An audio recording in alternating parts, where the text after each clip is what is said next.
तो संगवारी हो, आज मैं आप मन ला लेके चलत हूँ चपले रॉबर्टसन, जो कि यहाँ श्रीमद् भागवत गीता महापुराण के कार्यक्रम होत हे। तो बस आप मन बने रहो, आगे आप मन ला देखे ला मिली।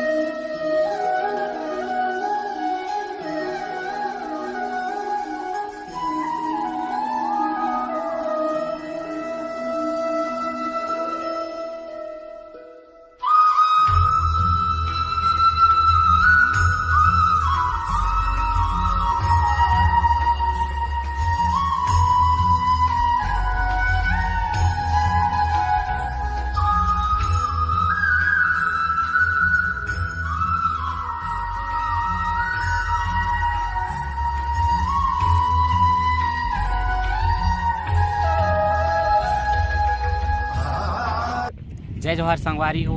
तो संगवारी हो, आज हम मनाहन रॉबर्टसन, जेला आप मन जानत हो कि यहाँ श्रीमद् भागवत गीता महापुराण का कहते हैं, आप मन जानत हो। आज यहाँ हम मन कथा सुने ला आए हन समझा, और जो कि यह खरसिया से लगभग 10 या 8-9 किलोमीटर के दूरी में स्थित है। तो आज हम मन आए हन यहाँ।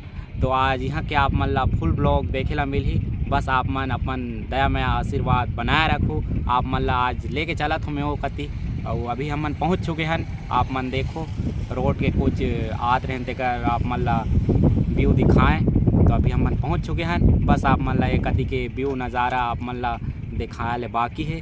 तो अभी स्टार्ट नहीं हो पाई से, स्टार्ट हो ओकर बाद आप मन ला लेके चलबो। तो आप मन बस बने रहो। तो संगवारी अभी पीछे आप मन देख सकत हो कि मंडप पंडाल के पास हम मन पहुँच चुके हैं। तो अभी स्टार्ट नहीं हो चुके हैं, बाद में स्टार्ट हो टाइम आप मला दिखाऊँ। तो आप मन बस बने रहो।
होली का दर्शन करेंगे।